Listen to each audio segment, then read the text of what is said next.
하나님의 다스림 속에서라는 제목으로 오늘 나누겠습니다. 계속해서 사도행전 2장을 통해서 우리가 교회가 또 회복해야 되는 모습에 대해서 살펴보고 있습니다.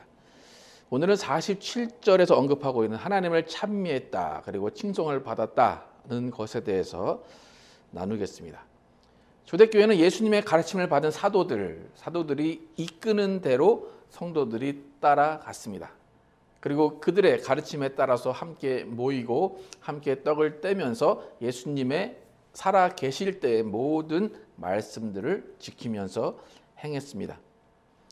그러한 삶은 이전에 없었던 삶이기 때문에 초대교회 안에서도 많은 어려움이 있었을 것입니다. 하지만 성령이 함께 계신다는 그 증거가 있었기 때문에 초대교회는 이전과 다른 삶의 방식을 살아낼 수 있었습니다. 근데 중요한 것은 뭐냐면 그들이 다른 삶의 방식으로 살아가기를 시작했는데 그것은 누구를 의식해서 그런 것도 아니고 누구에게 보여주기 위한 것도 아니라 오로지 하나님의 다스림, 예수 그리스도의 말씀에 순종하는 삶을 살려고 했다는 거예요. 이렇게 자신의 재산을 내어놓는 삶, 내 재산을 내어놓고 모두가 함께 공통된 주제를 가지고 공통된 삶을 살아가는 것, 그것은 결코 쉬운 일이 아닙니다. 쉬운 일이 아니듯이 그 삶은 보편적인 삶이 아니었다는 거예요. 그렇기 때문에 소문이 날 수밖에 없다는 거예요. 자신들은 그냥 예수님의 가르침에 따라 살아가는 삶이었는데 그 삶이 다른 사람들, 세상 사람들의 눈에는 특이하게 보였고 소문이 나기 시작했다는 거예요. 처음엔 좀 특이한 집단이 있다라고 소문이 났겠죠. 근데 시간이 지나면서 오늘 성경에도 말하듯이 세상이 그들을 칭송했다 그렇게 기록하고 있습니다. 그러니까 칭송했다는 건 뭡니까? 그들이 그 생활 방식을 배우고 싶어 했다는 거예요. 또 그 안에 들어오고 싶어 했다는 거예요. 그러니까 그런 삶의 방식을 접해보지 못하는 사람들이 이 삶의 방식은 좀 특이하구나 라는 것을 시작해서 그 다음에 이 삶을 좀 배워야 되겠다라고 하면서 그 삶 가운데로 다가오기 시작했다는 거예요. 초대교회의 삶, 그들의 추구한 삶의 방식은 말씀 안에 있는 삶이었어요. 말씀을 주신 예수님을 기억하고 그 예수님의 가르침에 따라서 하나님의 다스림 안에 살았다는 거예요. 하나님의 다스림 안에 살았다는 것은 그의 말씀에 순종하며 살았다는 거예요. 그러니까 어떤 한 사람의 생활 방식, 어떤 사람의 그냥 창의적인 생각에 의해서 하는 것이 아니라 예수님이 말씀하신 대로 말씀대로 지켜가면서 살았다는 거예요. 예수님 말씀대로 살아간 결과 그것이 하나님의 다스림 안에 들어온 거예요.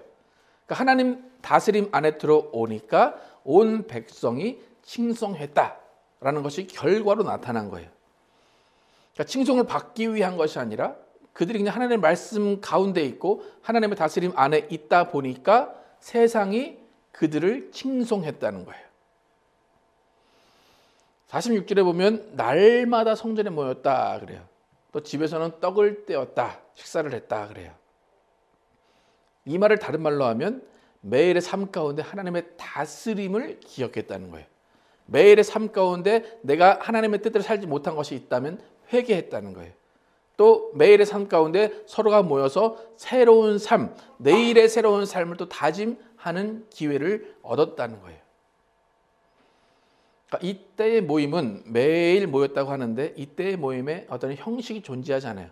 구약의 어떤 율법과 같은 어떤 그런 규례와 같은 것들이 존재하지 않고 그저 모여서 식사하면서 떡을 떼면서 예수님의 행위적을 기억하고 예수님의 말씀을 기억하면서 서로가 대화하고 서로가 삶을 나눈 거예요. 근데 중요한 것은 뭐냐면 그들이 떡을 떼고 식사를 하면서 한 일을 한마디로 이야기하는데 47절 초반에 그들이 하나님을 찬미했다라고 그래요. 찬미했다 혹은 찬양했다라고 표현할 수 있어요. 찬미했다는 것은 그냥 자기들이 좋아서 그냥 노래하고 반주 맞춰서 춤추고 그런 것이 아니라 하나님을 찬미했다라는 것은 뭐냐면 하나님께 영광을 돌렸다는 거예요.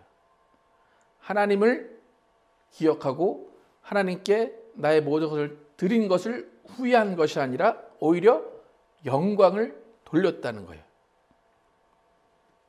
47을 찬미했다라는 것을 지금 시대로 얘기하면 예배했다라는 말로 바꿀 수가 있어요. 이런 예배가 일주일에 한 번이었다, 그것이 아니라 매일 있었다라는 거예요. 그러니까 초대교회의 예배는 매일의 삶이 예배였다는 거예요. 그러니까 지금의 썬데이 크리스찬이 아니라 매일의 삶 가운데, 일상의 삶 가운데 하나님의 나라를 기억하고 하나님의 다스림 속에 살고 있었다는 거예요. 그럼 예배라는 말을 우리가 많이 쓰는데, 예배는 하나님의 다스림을 인정하는 거예요. 여러분 예배에 지금 오셨습니다. 그러면 여러분 예배에 오신 그 의미, 목적이 뭡니까? 예배에 와서 나는 무엇을 할 것이다, 예배는 무엇을 하는 것이다, 여러분 어떻게 생각을 하십니까? 지금의 많은 사람들이 예배는 말씀 들으러 가야지, 말씀이 아니면 찬양을 하러 가야지 라고 생각을 많이 합니다. 그런데 진정한 예배의 의미는 하나님의 다스림 속으로 들어간다는 거예요. 하나님의 다스림 안에 내가 있는지를 점검하는 거예요. 그러니까 예배를 하나님께 올려드린다라는 것은 뭐냐면, 내가 하나님 안에 있음을 확인하고 하나님께, 이 삶을 주신 하나님께, 이 모든 것을 주신 하나님께 영광을 돌린다는 거예요. 그러니까 이 삶은 내 삶이 아니라 하나님 주신 삶입니다 라고 영광을 돌리고, 이 모든 물질은 내가 소유한 것이 아니라 하나님의 것입니다 라고 하나님께 올려드리는, 드려지는 예배라는 거예요. 그래서 하나님을 찬미했다라는 것은 하나님께 영광을 돌렸다는 거예요. 그래서 교회는 하나님께 영광을 돌리고 하나님을 영화롭게 하는 것이에요. 초대교회 사람들이 하나님을 찬미했다, 그 다음에 바로 무슨 말이 나옵니까? 하나님을 찬미했더니 온 백성이 그들을 칭송했다 하는 거예요. 칭송했다라는 것의 의미는 뭐냐면 칭찬했다, 아니면 좋아했다, 그런 의미예요. 그들이 삶을 살 때에 그들은 말씀대로 모였고 한 마음으로 떡을 뗐고 한 마음으로 교제했어요. 그리고 찬양했어요. 그런데 그 결과는 온 백성이 칭송을 했다는 거예요. 성경에 보면 이 칭송을 받았다라고 나오고, 또 영어 성경에 보면 엔조이했다라고 그래요. 그러니까 칭송을 받는 것을 자기들이 기뻐했다라고 그래요. 그러니까 이미 자기들이 칭송을 받고 있는 것을 모두가 알았다는 거예요. 그 칭송의 원인은 예배였다는 거예요. 또 한순간의 예배가 아니라 매일매일의 삶의 예배였다는 거예요. 여러분, 교회의 기능 가운데 가장 첫 번째 기능은 예배예요. 교회는 예배가 중심이 돼야 돼요. 만약에 여러분이 하나님께 예배를 드린다, 영광을 돌린다라는 개념이 아니라 그냥 예배 보러 온다. 여러분 예배 보러 온다는 말 많이 쓰시죠, 그죠? 예배 보러 온다, 예배 드리러 온다, 그죠?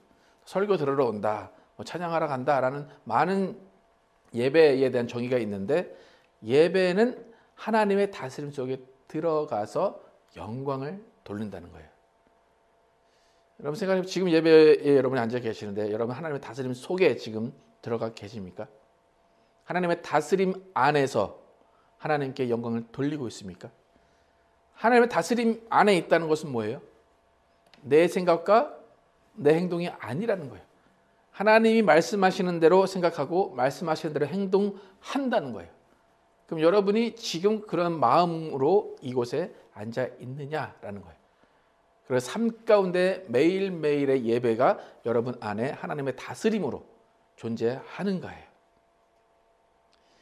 지금 초대교회가 예배를 드립니다. 그런데 초대교회가 300년 이상의 기간 동안 공인을 못 받고 핍박을 받았기 때문에 이 예배라는 이 단어 자체가 초대교회에게는 너무나 힘든 단어였을 거예요. 그래서 핍박을 받았어요. 그러니까 편하게 모여서 예배 드린 것이 아니라 죽음의 위협 가운데 너무나 힘든 삶 가운데 모여서 예배했다는 거예요. 그러니까 모여서 예배하는 그 시간이 너무나 큰 감격이었고 너무나 큰 기쁨이었다는 거예요. 근데 그것을 크게 찬양도 못해요. 숨죽여 가면서 찬양하는 거예요. 그러니까 300년이 넘는 기간 동안 이 초대교회라고 하는 곳이 예수 안 믿으면 그냥 핍박을 안 받는 건데 예수를 믿는다는 그것 때문에 핍박을 받으면서 매일 모여서 기도를 하고 찬양을 하는 거예요. 근데 그 모든 핍박을 견디면서 그들이 하나님을 찬미했다는 것을 우리는 기억을 해야 돼요.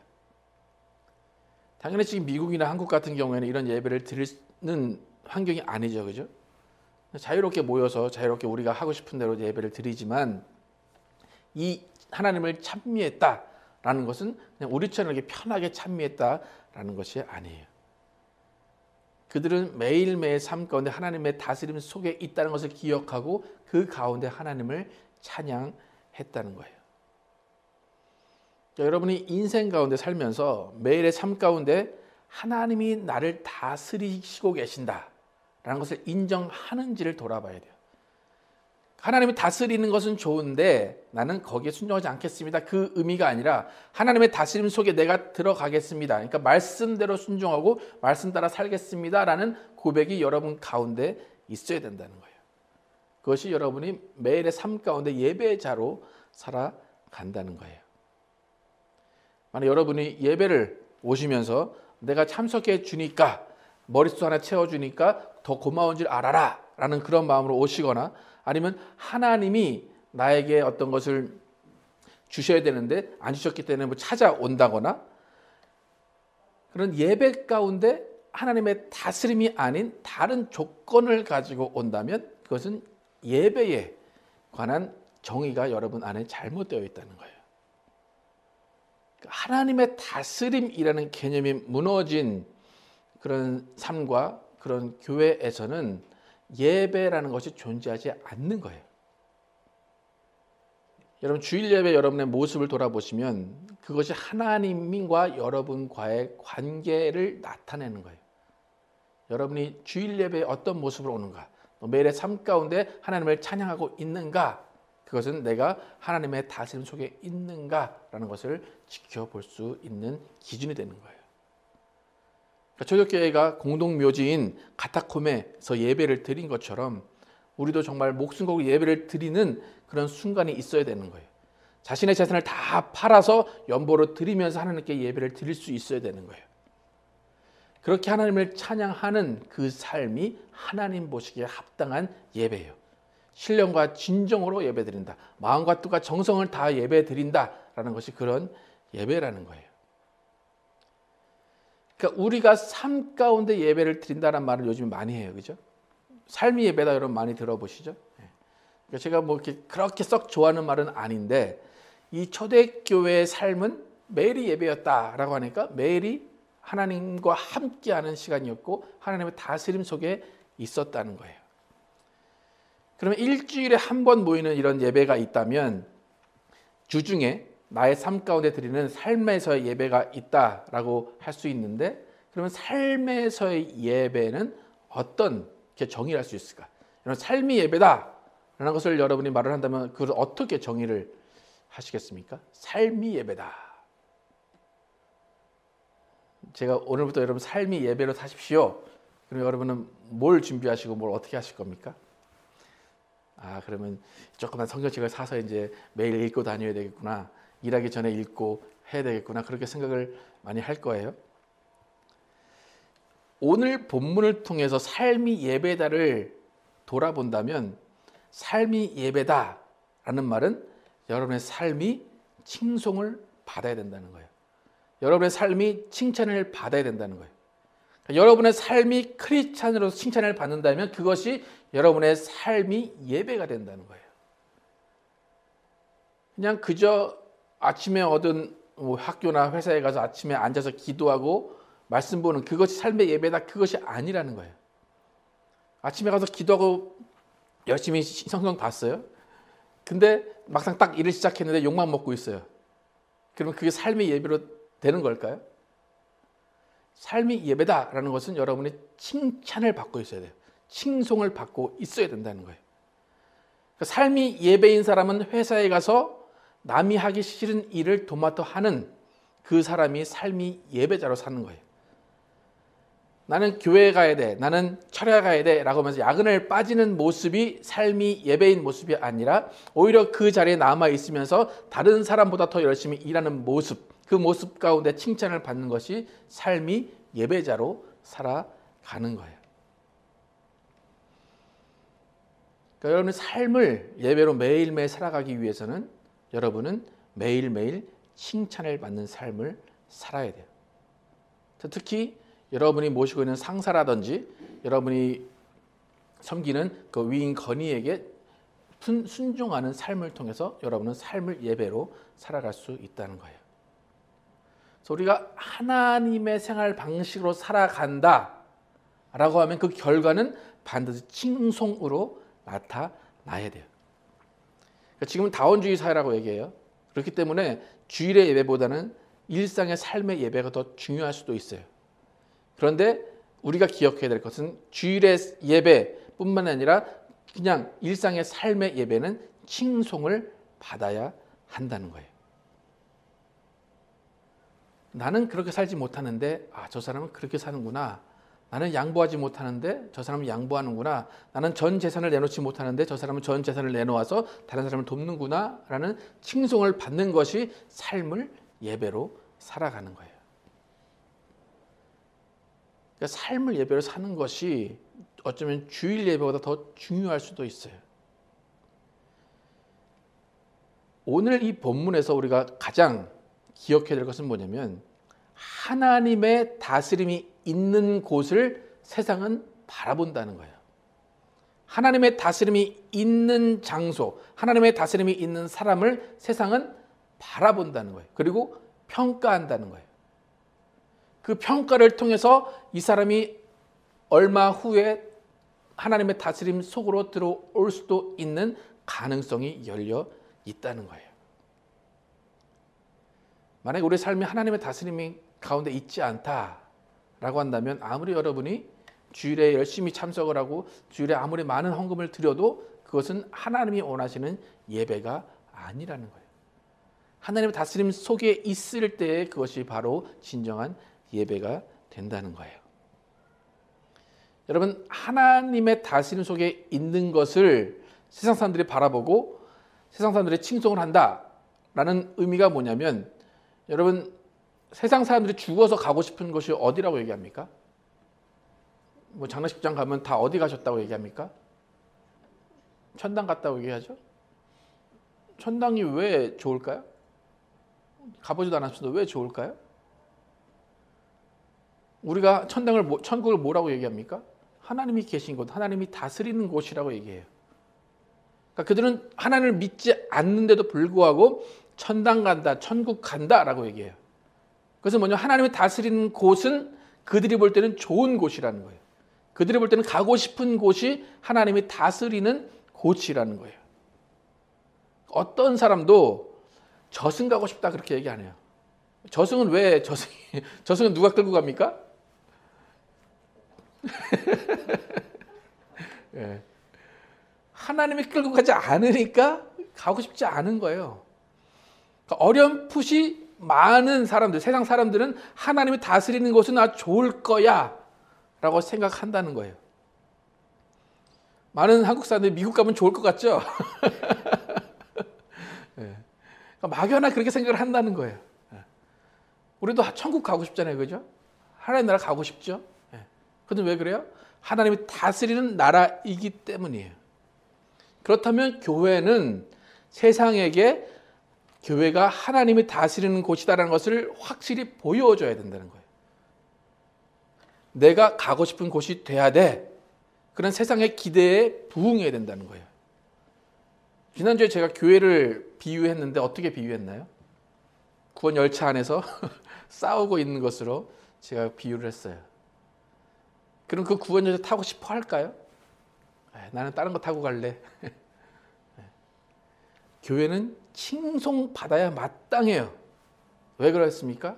하나님이 다스리는 곳이기 때문이에요. 여러분이 천국을 가고 싶다, 하나님 나라를 가고 싶다라고 한다면 여러분은 이미 하나님의 다스림 안에 들어와 있어야 돼요. 여러분의 가정과 여러분의 사회, 직장과 여러분의 교회가 칭송을 받고 있다면 그것이 바로 하나님의 나라인 거예요. 하나님의 나라는 이미와 아직이 공존하는 곳이에요. 만약에 지금의 교회가 세상에 하나님의 나라를 보여주지 못한다면, 이미 임한 하나님의 나라를 보여주지 못한다면 그 교회는 절대로 아직 임하지 않은 하나님의 나라를 볼 수 없다는 거예요. 이 초대교회는 나만의 구원을 외치지 않아요. 내가 구원받았다면 그 다음에는 세상에게 칭송을 받아야 된다는 거예요. 나만의 하나님, 나만의 예수님이 아니라 세상에 보여지는 예수님, 세상에 보여지는 하나님을 추구하는 것이 초대교회라는 거예요. 여러분이 오늘 믿음을 가지고 믿었다면 그 믿음 다음에는 사랑이 있어야 되는 거예요. 내가 예수를 믿었다면 그 다음에는 사랑을 보여줘야 돼요. 근데 지금의 교회에서는 계속 어떻게, 설교 가운데도 어떻게 얘기합니까? 믿습니까? 믿습니까? 얘기하죠. 여러분 믿습니다, 믿습니다 대답을 해요. 근데 그 믿습니다의 대답은 사실 예수 믿을 때만 하면 돼요. 처음에 믿었다면 그 다음 뭐 해야 돼요? 사랑하는 거예요. 세상에 보여줘야 되는 거예요. 내 믿음이 이래 라고 사랑으로 그 믿음을 보여줄 때 세상이 교회를 칭송한다는 거예요. 하나님의 나라는 하나님의 말씀으로 한 마음이 되는 거예요. 하나님의 나라는 다툼과 시기 질투가 아니라 한 마음으로 모인 것이 하나님의 나라예요. 여러분 우리 교회에서 여러분 하나님의 나라의 임재를 느끼십니까? 이곳이 하나님의 다스림이 있다라고 여러분 느끼십니까? 여러분 하나님이 다스리는 이 나라에 있다고 한다면 세상은 당연히 칭송할 수밖에 없다는 거예요. 그러니까 지금 심각한 위기예요. 과연 한국 교회가, 미국 교회는 모르겠어요. 한국 교회가 칭송을 받고 있는가? 그럼 칭송을 받지 못한다는 것은 뭐예요? 하나님의 다스림이 그 속에 없다는 거예요. 순종함이 없다는 거예요. 말씀으로 하나됨이 없다는 거예요. 서로 떡을 떼는 것이 없다는 거예요. 서로 식사하는 것이 없다는 거예요. 이것은 교회의 기능, 예배의 기능을 잃어버리고 있다는 거예요. 그러니까 오늘 우리가 바로 알아야 되는 것은 뭐냐면 예배는 하나님의 다스림 속으로 들어간다는 거예요. 주일 예배뿐만이 아니라 일상의 모든 삶 가운데도 하나님의 다스림 안으로 들어가는 것이 예배라는 거예요. 그리고 여러분이 하나님의 다스림 속에 있다라는 것을 증거하는 것은 세상 사람들이 여러분을 바라보고 칭송한다는 거예요. 그곳에 가고 싶어. 지금 이 초대교회가 칭송을 받았다라는 것은 이들이 세상 사람들이 크리스찬이 됐다는 게 아니에요. 이들은 여전히 밖의 사람이에요. 하지만 칭송했다라는 것은 그들의 마음 가운데 저것은 좋은 곳이다 라는 것이에요. 천당이 좋은 곳이다 생각하듯이 우리가 회복해야 될 것은 뭐냐면 세상 사람들이 교회를 볼 때 천당처럼 생각해야 된다는 거예요. 여러분 한번 이번 주에 나가셔서 물어보세요. 교회 안 다니는 사람들한테 야 교회가 천당 같을 것 같냐 아니면 어떨 것 같냐. 한번 그 통계를 한번 내보고 싶어요. 어떻게 얘기하는지. 교회를 천당처럼 생각하는 사람이 얼마나 있는가. 우리 모두는 함께하는 마음, 한 마음으로 예배가 회복돼야 돼요. 일상에서 내가 칭찬받고 칭송받는 것으로 예배가 회복이 돼야 돼요. 내 마음대로 내 나라에서 하는 것이 아니라 하나님이 다스리는 하나님의 나라에서 우리는 살아가야 된다는 거예요. 그래서 그 하나님의 나라에서 온전한 하나님의 통치를 보여주고 온전한 하나님의 다스림을 보여줄 때 세상이 우리를 칭송하고 하나님께 영광을 돌릴 것입니다. 우리 오늘 하나님께 영광을 돌린다라는 것이 무엇인지 생각하시고 주일 예배뿐만이 아니라 여러분의 삶 가운데 하나님의 다스림 속에서 하나님께 영광을 돌리는 여러분과 제가 되기를 예수 이름으로 축원합니다.